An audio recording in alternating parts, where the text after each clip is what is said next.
special products. So we're going to look at some products of polynomials that have a certain pattern to them.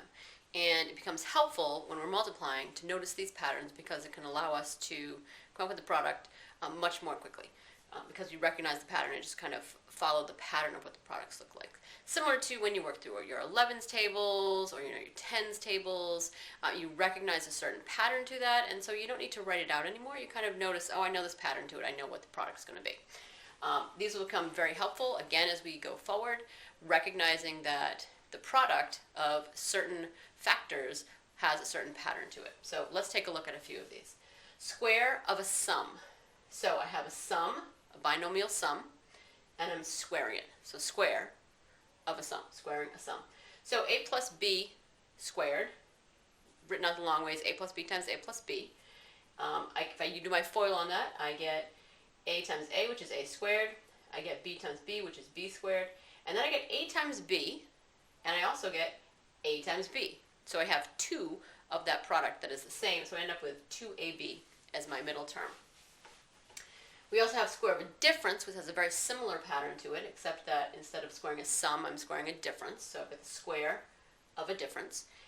Long way out, that looks like a minus b times a minus b. So same thing here, if I can go through my FOIL, my pieces, first times first gives me the a squared. The last times the last, this is a negative times a negative, please notice. So a negative times a negative would be a positive. So I end up with a positive b squared. And then when I do my inner and my outer, I end up with negative AB, but there's two of them, so I end up with a negative 2AB.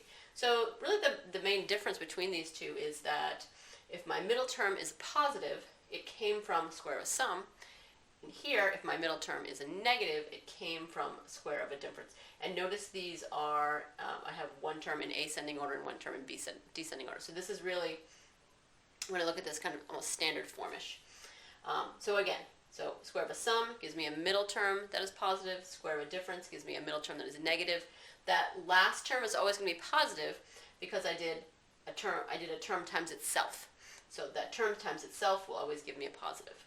All right, so let's use this pattern to efficiently go to the product without kind of going through any of our distributive property. So x minus 6, we're going to square it. All right, this is the square of a difference.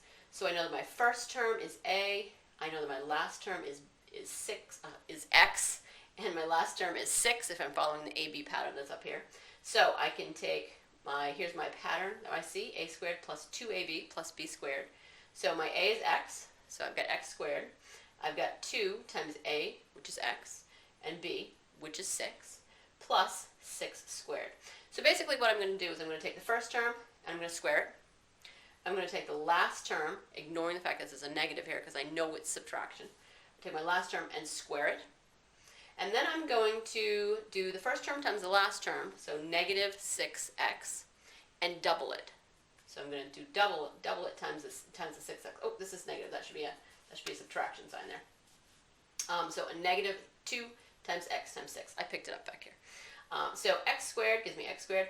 The negative 6 times x gives me negative 6x times 2, gives me negative 12x, and that 6 squared gives me 36. So there is my pattern from here. Now I know I've written all this out here just to kind of show you what that pattern is looking like. I'm not expecting you to write that out, so let's look what this might look like with a little less work to it. So my 8y, I have 8y plus 4 squared, so this is the square of a sum.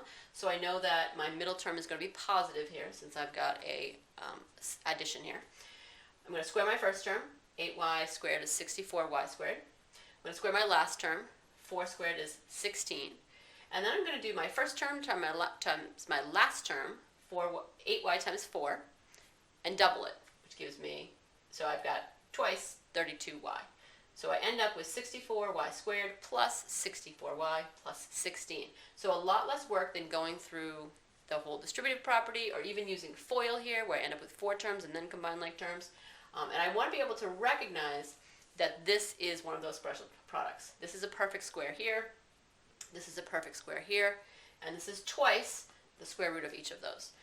So a shortcut way to do some multiplication when we notice this particular pattern. All right, one more special product we're going to look at, product of a sum and a difference. So before we basically had the product of two sums, we had the product of two differences that had the same pattern to them. Here we're going to look at the product of a sum and difference. So I have a plus b, and I multiply that times a minus b.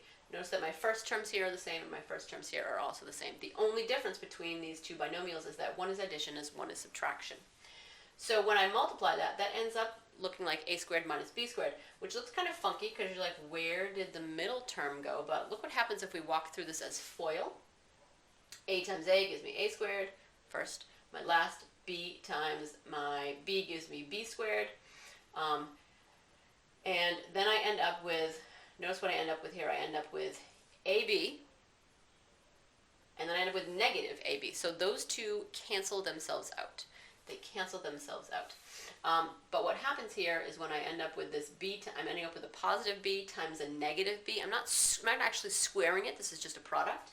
So my positive b times my negative b ends me up with a negative b squared here. So that's how I can end up with that subtraction in here, as opposed to those first patterns where I was actually squaring.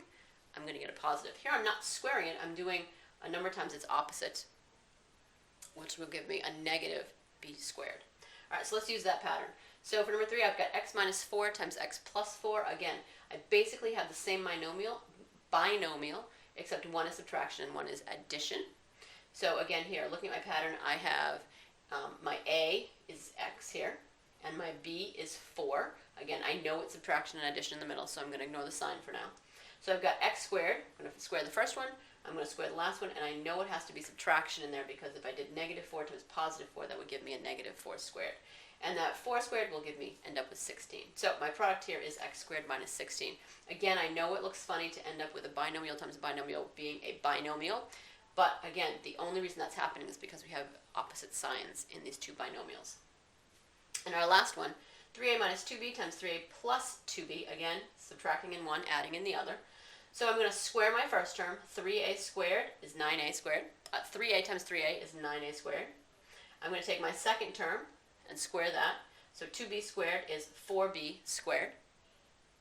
And then, since I'm multiplying here opposite signs, I end up with subtraction in the middle. So I should be able to go from the factors to the product. So again, notice we've got our factors, and then we're ending up with our product. So using these special products to help us come up with a product without going through all that distributive work.